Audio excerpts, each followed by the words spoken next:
بسم الله الرحمن الرحيم، والصلاة والسلام على أشرف المرسلين سيدنا ونبينا محمد بن عبد الله أفضل الخلق أجمعين.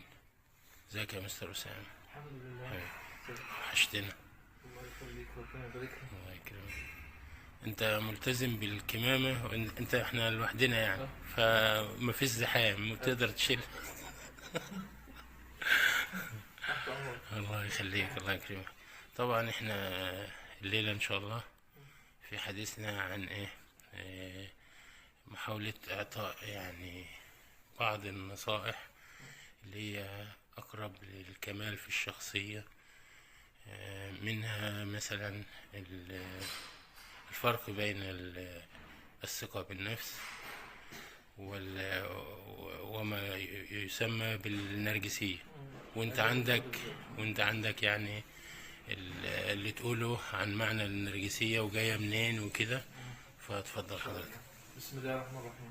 شكرا يا أستاذ محمود، وحضرتك وحشتنا جدا فعلا، وحشتنا كلامك الماتع الجامع المانع. الله يكرمك.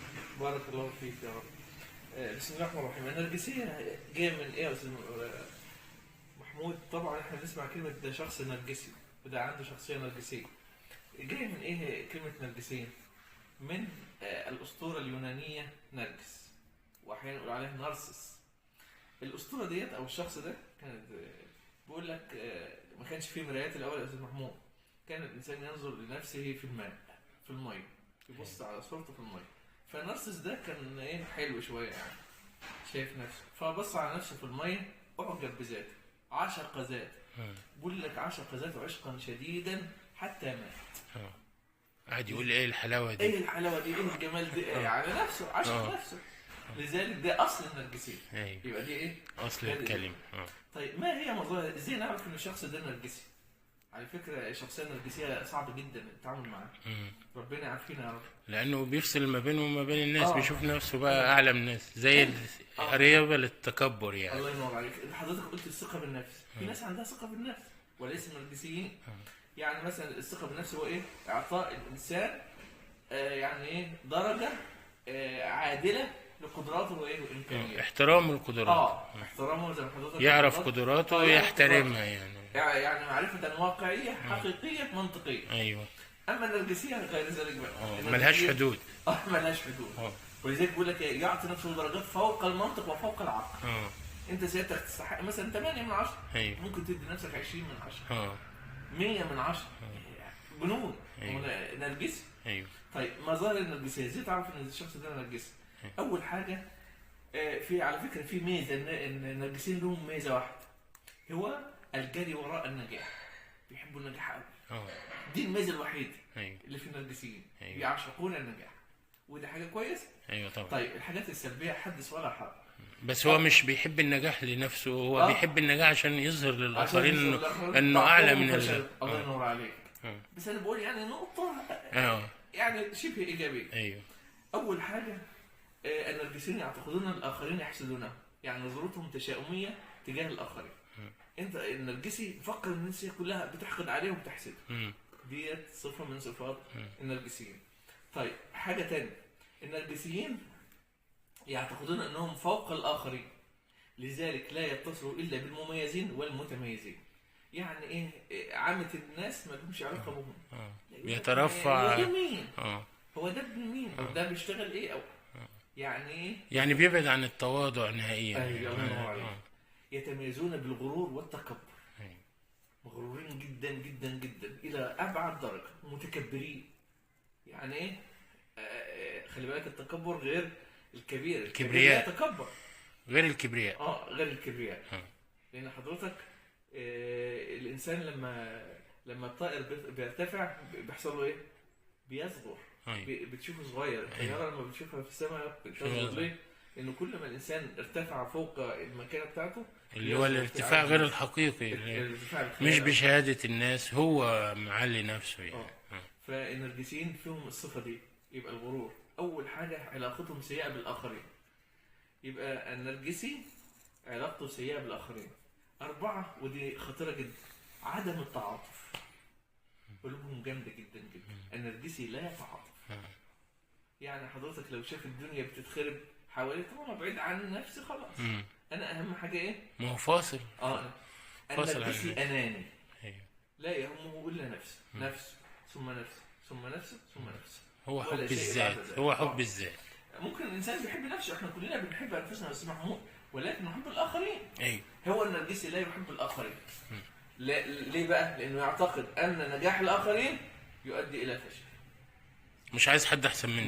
مش عاوز حد احسن منه. النرجسي يعني بصراحه انانيه ايه شديده جدا جدا. ايوه. النرجسي بقى يا سيدي يتميز بايه؟ بمحاربه الاخرين. النرجسي لو شاف واحد كده بيشم نفسه او واحد بينافسه لا يعترف بالتنافس. زي المتسابق مثلا يروح مكعبل اللي ايوه. يعني لا يعرقل. يعترف بالتنافس. رياضيا بالفير بلاي، ما عندوش فير بلاي. لا يعني زي الاهلي كده. لا مش عايزين ندخل في حاجات الله يستر. المهم ايه؟ لا يعترف بالفير ايه؟ بلاي. ما اقدرش بصراحه. حبيبي يا استاذ محمود. يبقى النرجسي يحب ان ينجح فقط ويفشل الاخرين، يحب ان يعلو فقط ويهبط الاخرين، يحب ان يحيا فقط ويموت الاخرين. احسن. كل ده تدخله في ايه؟ تحت بند الانانيه الشديده. والنرجسي على فكره انا هقول لك كلمه حلوه قوي يا استاذ محمود. كل نرجسي اناني وليس كل اناني نرجسي. ايوه.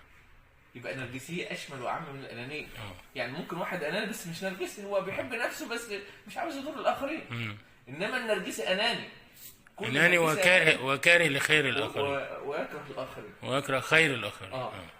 طيب هل النرجسيه دي لها اسباب يا استاذ محمود؟ علماء النفس قالوا لها اسباب كثيره جدا. ابسطها واشهرها اللي هو التنشئه. احنا اللي بنخلي الاولاد نرجسيين عن طريق ايه بقى؟ القسوه، سوء المعامله، وعدم التنشئه الجيد. ولذلك النرجسيين احد علماء النفس بيقول لك النرجسيه ميكانيزم دفاعي عن الشخصيه. يعني الشخص النرجسي بيحس ان شخصيته اتدهورت او تهدمت في الماضي، فعاوز يعيد بنائها، يبقى بيستخدم اسلوب النرجسي. يعني واحد مثلا اهين او واحد تعرض للخيانه او الاهانه او العدوان وهو صغير، يحاول بقى وهو كبير يفصل نفسه بقى. يفصل نفسه بقى عن العالم، وانا احسن من الناس كلها وانا اغنى الناس الى اخره.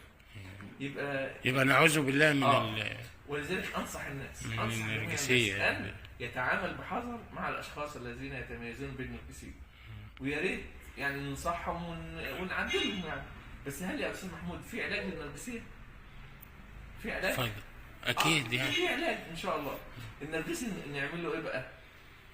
ما نزودش بقى نرجسيته، نقعد نمدح فيه نفخم فيه لا احنا نعيشه في الواقع، نحاول ننزله على الارض. نعيشه في الواقع ونقربه مننا. لان النرجسي حاسس ان هو بعيد عننا. لو احنا قربناه بالعلاقات الاجتماعيه وبالتوادي والمحبه والكلام ده، ممكن يعدل نفسه وممكن يغير من صفاته وطباعه.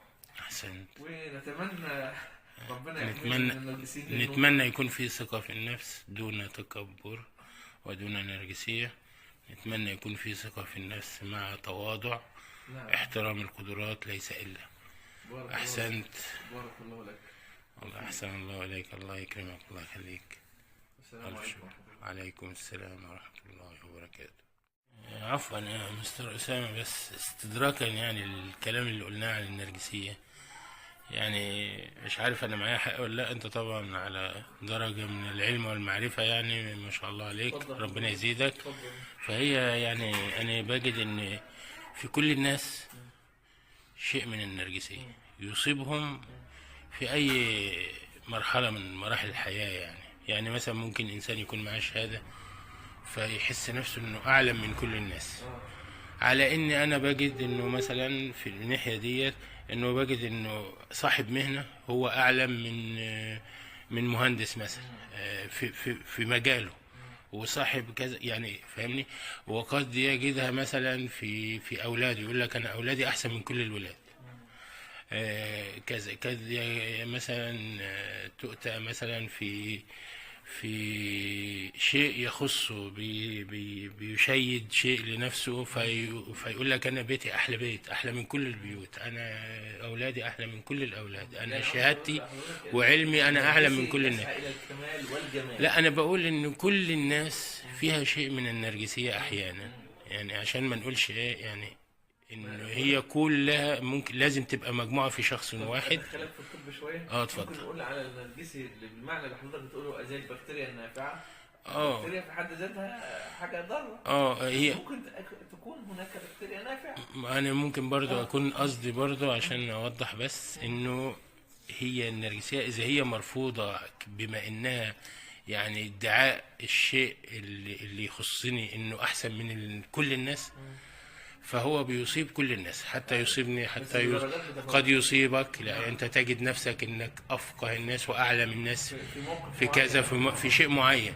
فانا بقول ان النرجسية هي صفة انسانية قد تصيب كل الناس في ناحية معينة او في نقطة معينة الهيومن من ويكنس يعني أيوة. الضعف البشري. يعني تعتبر ده جزء من ده الضعف. قصدي يعني. احسنت.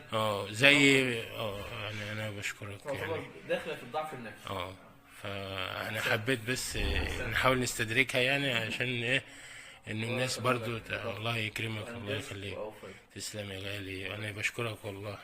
بارك الف الله شكر يا مستر اسامه. فيك.